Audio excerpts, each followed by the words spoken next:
Coluna Direito Eleitoral e Político, com Geórgia Nunes.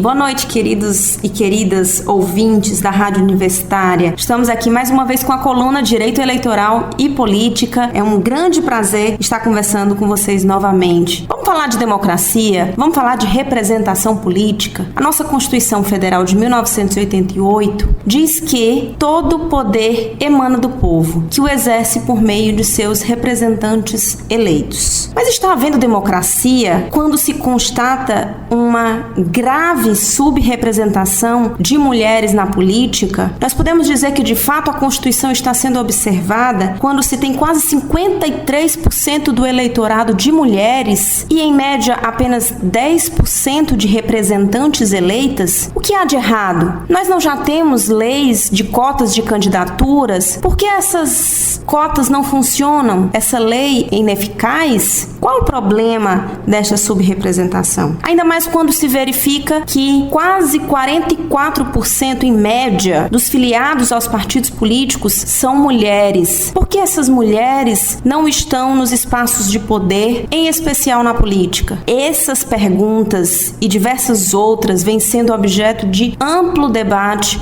tanto no judiciário quanto no poder legislativo. Está novamente em pauta da reforma política o estabelecimento de cotas, de espaços fixos, ou seja, de vagas, de cadeiras reservadas para mulheres. Você é a favor? Você é contra? Por que é necessário isso? A gente começa dizendo que o Brasil está na pior colocação da América Latina em termos de representação feminina na política. Está atrás de outros países sequer considerados democráticos, como o Afeganistão. Por que países como México, Argentina estão em situação bem melhor do que a do Brasil? Porque há bastante tempo existe a lei de cotas, muito antes até de surgir no Brasil. E porque o sistema eleitoral deles garante lista fechada, com reserva de espaços entre mulheres, alternadamente entre homens e mulheres. No nosso sistema de lista aberta, ou seja, aquele em que são os eleitores que, com os seus votos, determinam que vagas, que cadeiras serão ocupadas pelos partidos, nós não conseguimos implementar essas vagas. Mas existem outros mecanismos que nós podemos utilizar. E é isso que nós estamos discutindo. Inclusive, eu estive participando de reunião com esse fim no Tribunal Superior Eleitoral, que discutiu a eficácia das regras aplicadas nas eleições municipais de 2016, nesse pleito que se encerrou agora em outubro. E o que nós vimos? Nós vimos que essa eleição foi marcada por candidaturas laranjas de mulheres. Por isso que as cotas também não se efetivam, as cotas chamadas de candidaturas, porque os partidos, ao invés de darem espaço às mulheres, de colocarem essas mulheres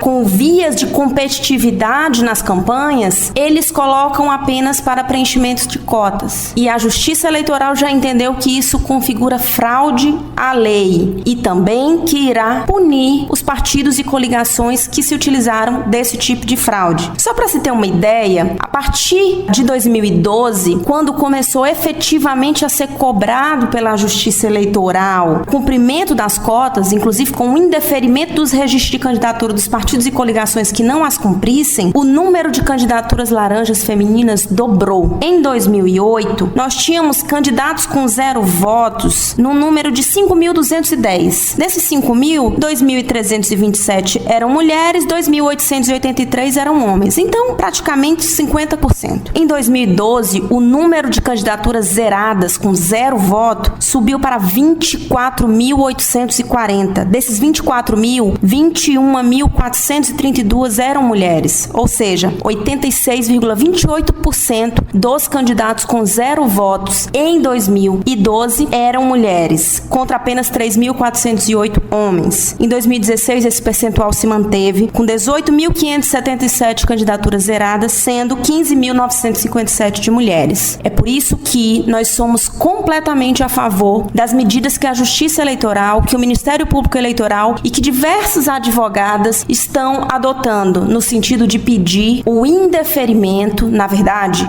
agora a cassação dos mandatos de todos os candidatos que foram eleitos se aproveitando dessas candidaturas femininas laranjas. Essa é a grande novidade para estas eleições e um assunto que nós vamos nos deparar com bastante frequência. E nós vamos discutir aqui em outras oportunidades. Então esperem para ver. Nós vamos ver uma grande discussão a respeito dessas candidaturas laranjas em relação ao pleito de 2016. E a Justiça Eleitoral não vai brincar com isso. Eu espero que os partidos políticos aprendam que só se faz democracia com participação feminina na política. Um grande abraço, boa noite a todos. É um grande prazer estar aqui mais uma vez. Até a próxima. Sintonia Jurídica.